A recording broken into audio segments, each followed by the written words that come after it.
and quiet in here? I gotta be honest. It's easy to think about peace as a bubble. Ignoring the world so that you can chill out and get a little you time. Or maybe you think of peace as a simple agreement. You do your thing, I do mine. Then we don't have to worry about each other's problems or the ways we're different from each other.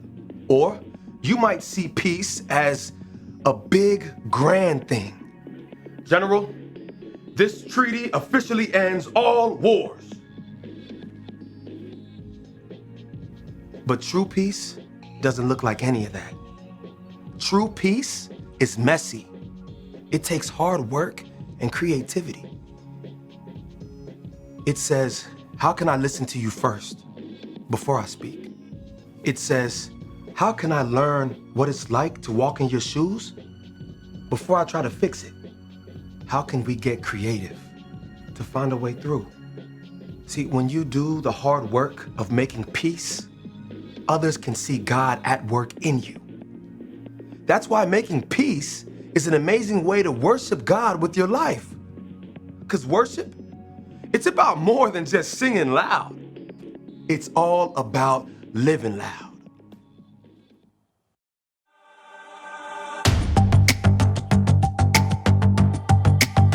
You're my courage, I don't have to be afraid.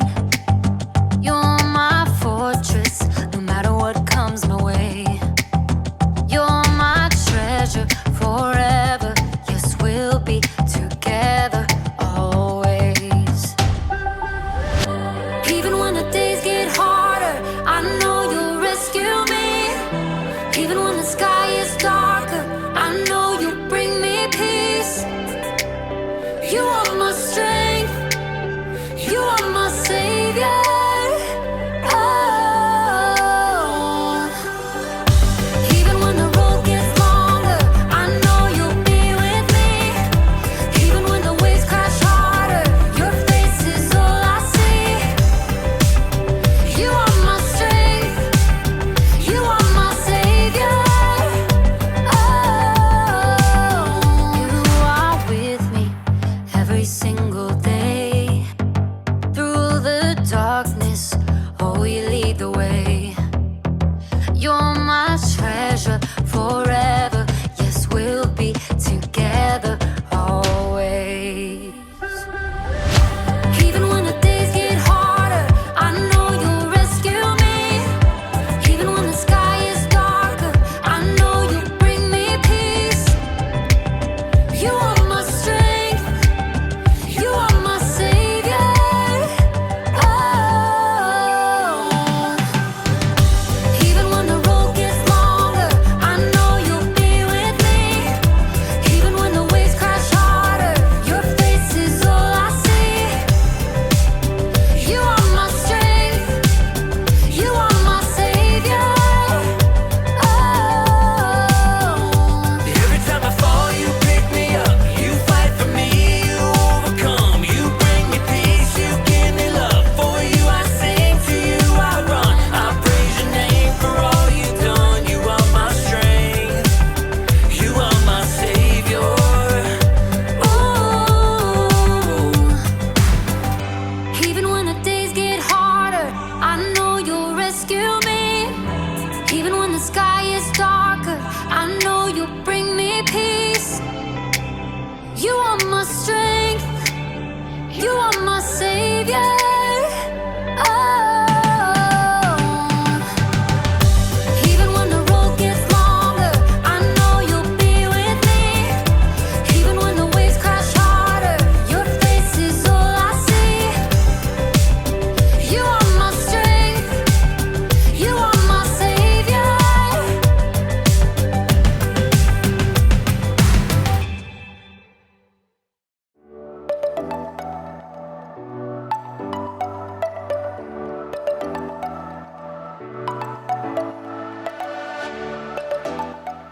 What's up, everybody? It's me, Jacob, and today you're gonna help me solve a mystery. The case of the mysterious envelope. Dun dun dun! What do you think it is? Is it a thank you gift? A prank? A peace offering? Actually, peace is what we're talking about today. Peace is proving you care more about each other than winning an argument. But that doesn't get me any closer to finding out what's inside this package. I feel like I should be wearing gloves for this. Yeah.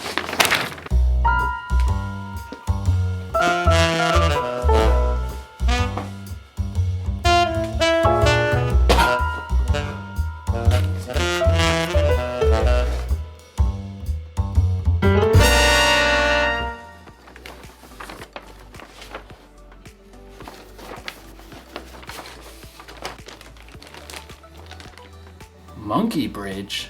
What's a monkey bridge? A few twigs and some string, but no instructions. Another mystery. Dun dun dun! I mean, clearly this is a bridge building kit. Well, maybe the sticks are the decking? But how do maybe I'm supposed to weave it together. This doesn't make any sense. I gotta get creative. I gotta think outside the box to find a solution. Actually, that's exactly what someone in today's story did. Now, how do you build a monkey bridge? The Bible. It's 66 books of history, stories, letters, and poetry that fit together to form God's one big story. The epic adventure of how He created us and loves us so much that He made a way to rescue us. As we travel through the Bible, from Genesis to Revelation, we discover people who met God and found their lives changed forever. Now, for an amazing story, inspired by the book of 1 Samuel, chapter 25. God had promised David would be king, but for now, King Saul ruled Israel. David lived his life on the run, followed by a group of misfits who had become friends and servants. One day, they arrived in the desert of Paran, near the land of a wealthy man named Nabal, who owned 3,000 sheep. We'll set up camp here, man. At first, Nabal's servants didn't know what to think. Too many strangers around these parts. We've had food and sheep go missing. But David's men were honorable. They didn't try to steal from the shepherds. In fact, David protected Nabal's shepherds from any harm. Stay as long as you like, my friend. About time for sheep shearing, isn't it? Oh, yes. Nabal will hold a grand feast when it's all over. Your men have helped us, so they should share in the celebration. David called for 10 of his men and gave them a message to send to Nabal. On it.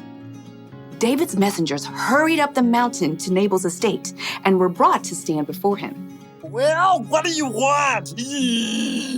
Nabal sneered down at the men while he continued to chew on a fine leg of mutton. David says, may you live long, may things go well with you. Continue. He says, I hear that you are clipping the wool off your sheep.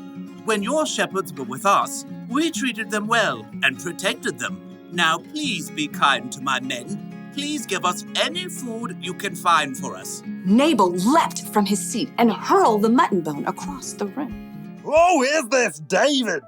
Probably a runaway servant. Why should I give bread and meat to a nobody and his men who come from who knows where?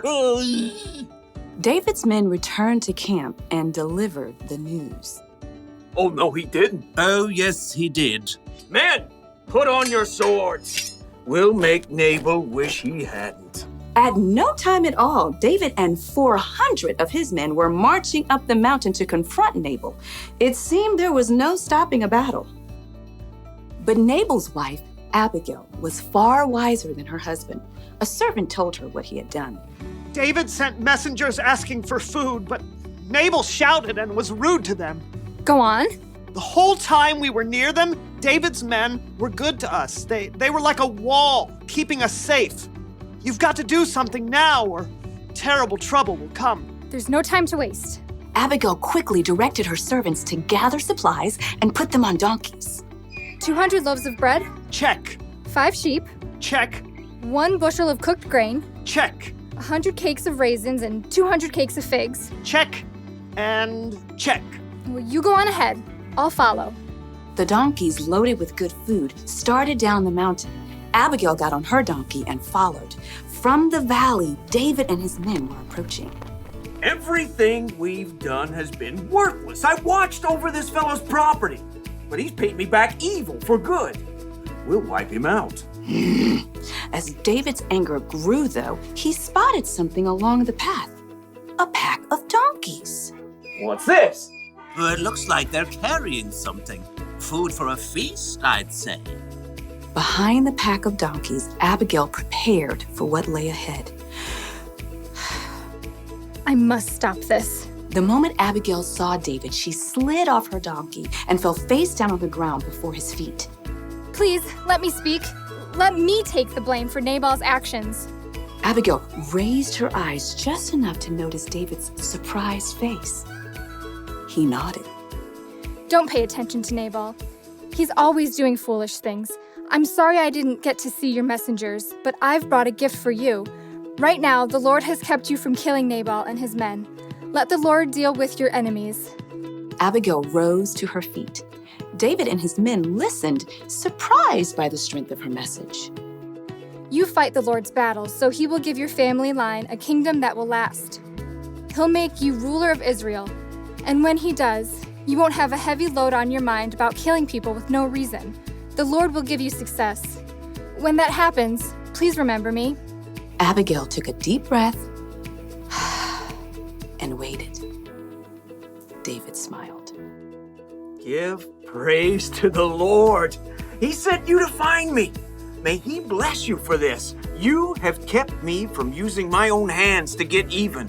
David's men unloaded the food that Abigail had brought. Go home in peace. I'll do what you have asked. Abigail made her way back up the hillside to her home. She had chosen to humble herself and do the hard yet creative work of making peace. In the end, Nabal paid the high price for his foolish anger, but God blessed Abigail. The fight between Nabal and David wasn't Abigail's problem, but she didn't use that as an excuse. She got involved. She acted fast, and she found a creative solution. You see, just because something isn't your problem doesn't mean you can't get involved. God has given each one of us unique talents and unique ways of seeing things. So, if you see people in a fight and you're the only one who can see a way to make peace, you should help them solve that mystery. Jesus showed us how important making peace was to him when he gave his life on the cross. We can make peace with others by being part of the solution. You can help calm an argument between two people by making them laugh. You can suggest solutions to problems that others might not see. Or if a fight looks like it might get dangerous, you can find a grown-up to help keep the peace. The one thing to remember today is this: you can show you care about others by being part of the solution. So this week, be on the lookout for creative ways to build bridges between people in your small part of the world. I'm gonna have to get pretty creative myself. Here's what the bridge is supposed to look like. Mystery solved! You know, if that bridge was full-sized, I could cross an entire canyon on that one thin little rope. But first I'd need to solve my fear of heights problem. Dun dun dun! I'll see you next time!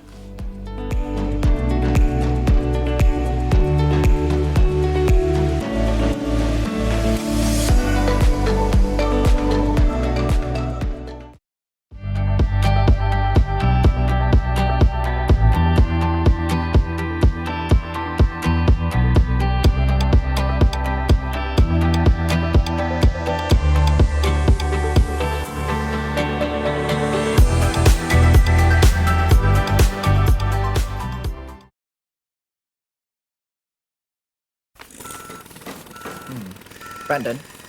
Brendan! Yeah? If I'm reading this correctly, it says we need to move the first one 2 feet. What's that? A little to the left. 2 feet. You sure?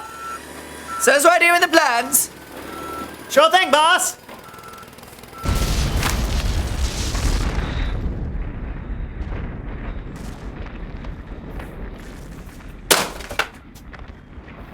You sure you're reading that right? I mean, it might be upside down. What are those? Blueprints.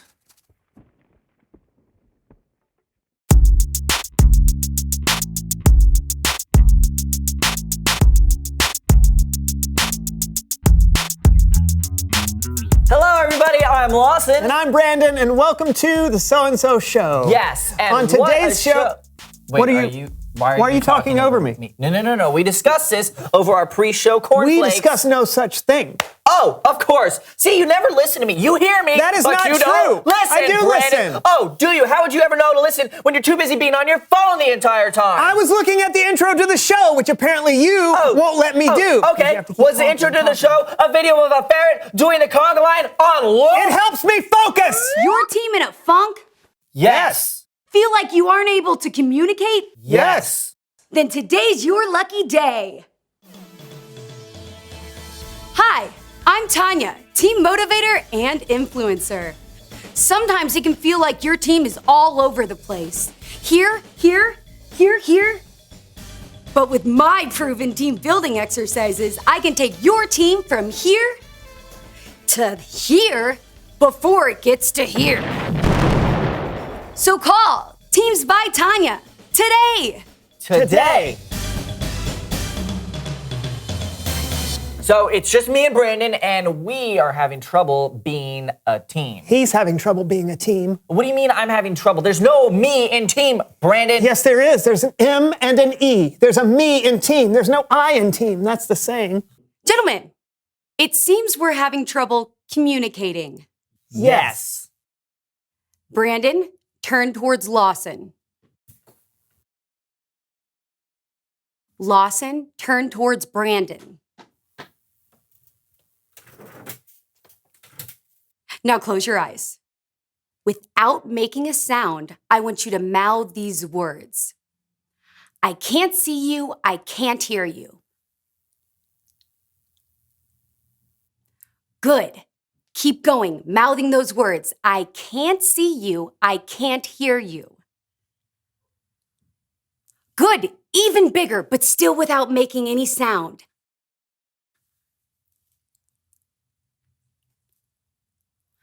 Good. Yes. Bigger. Good. I can't see you. I can't hear you. Now stop. Open your eyes. Look at each other. Good. Now close your eyes again. Okay, I want you to slowly open your eyes. Very small, barely open your eyes. Whisper these words, Brandon, to Lawson. I see you and I hear you. I see you and I hear you.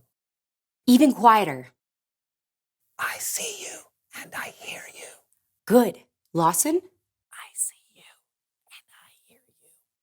Good. Keep repeating that. And each time, I want you to open your eyes a little bit wider and get a little bit louder. I see you and I hear you.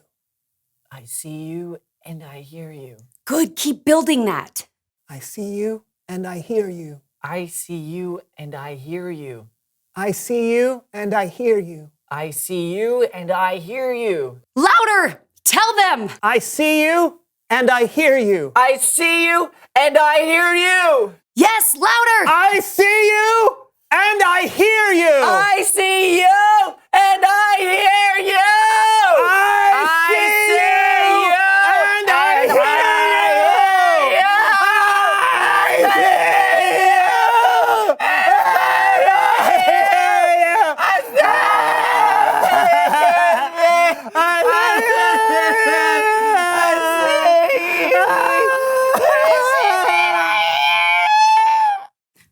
My work here is done. Now it's Bible story time with Kellen.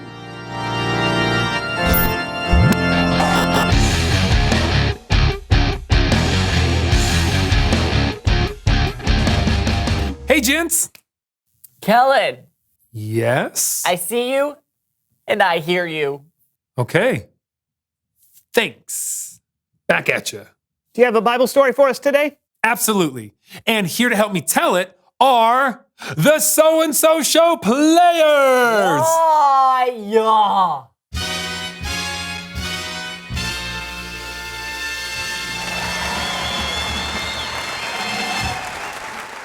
Today's story comes from the book of 1 Samuel, chapter 25. There was a man named Nabal. Nabal was known to be rude and mean, and he was married to Abigail, who was wise and clever. But we'll get to her in a minute. Now, Nabal was very wealthy. He had 1,000 goats and 3,000 sheep. And it was time for Nabal to shear his sheep and sell the wool. There's another character in today's story. His name is David.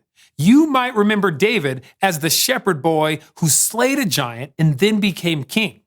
This is that same David. But in our story, he hasn't become king yet.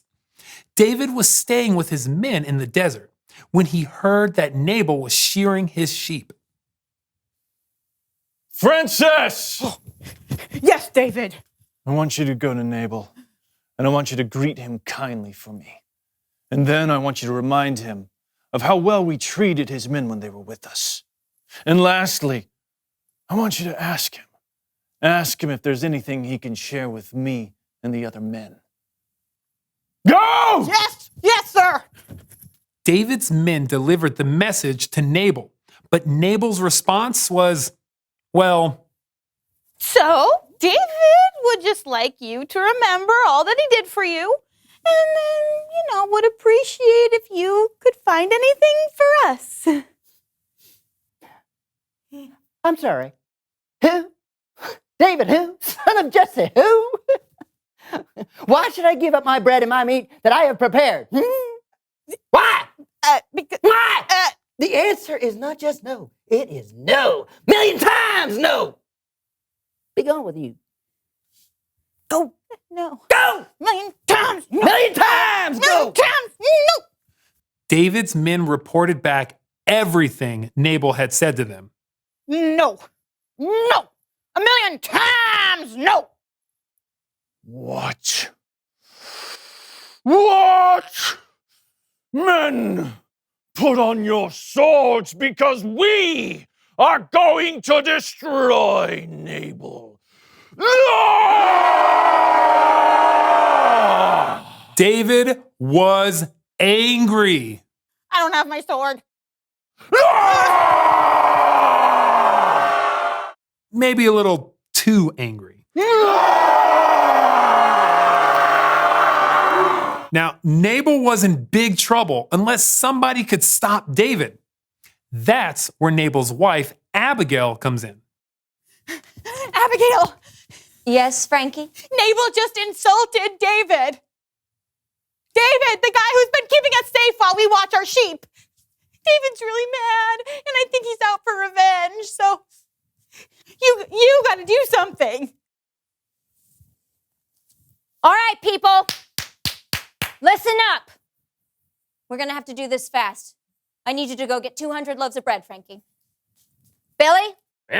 Grab 2 bottles of wine, and I'm not talking the small ones, I'm talking the big ones and the animal skins. Sure thing, boss. Sally? Yes, Abigail? I need you to get the 5 sheep ready to be cooked. You got it. And Frankie! I'm gonna need a bushel of grain. Okay. And 100 raisin cakes. Okay. And 200 cakes of pressed figs. Let's go, people! There's no time to waste! Abigail wasted no time.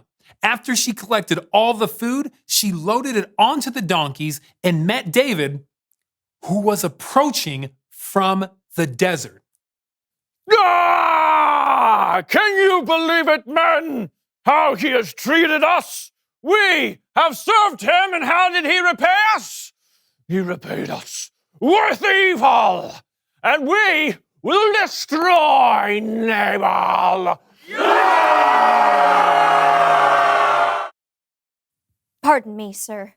Yes? I must speak with you. Let me take the blame. Pay no attention to that man, Nabal. Nabal.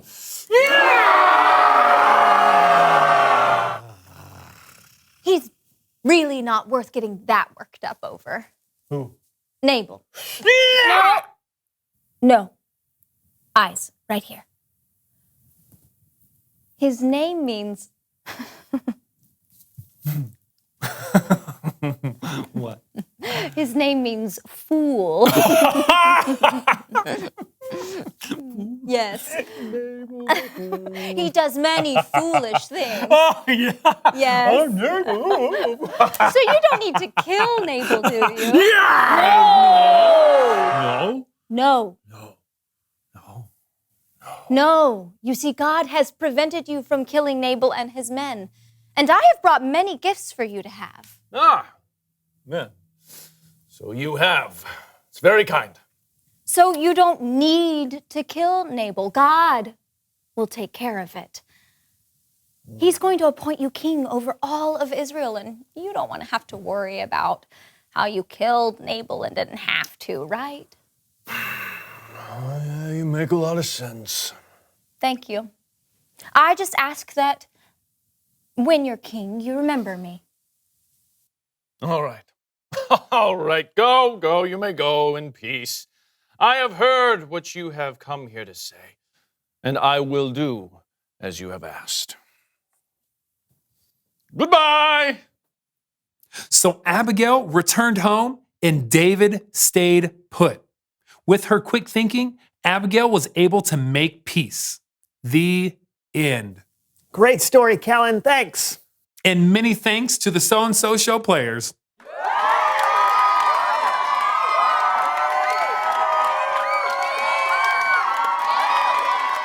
Okay.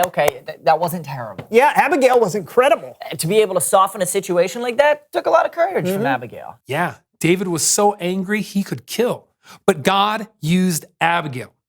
After talking to her, David walked away from a fight and didn't make a huge mistake he probably would have regretted. Making peace isn't easy, is it? Not at all. Sometimes people think the person trying to make peace is weak because it looks like they don't want to fight or argue.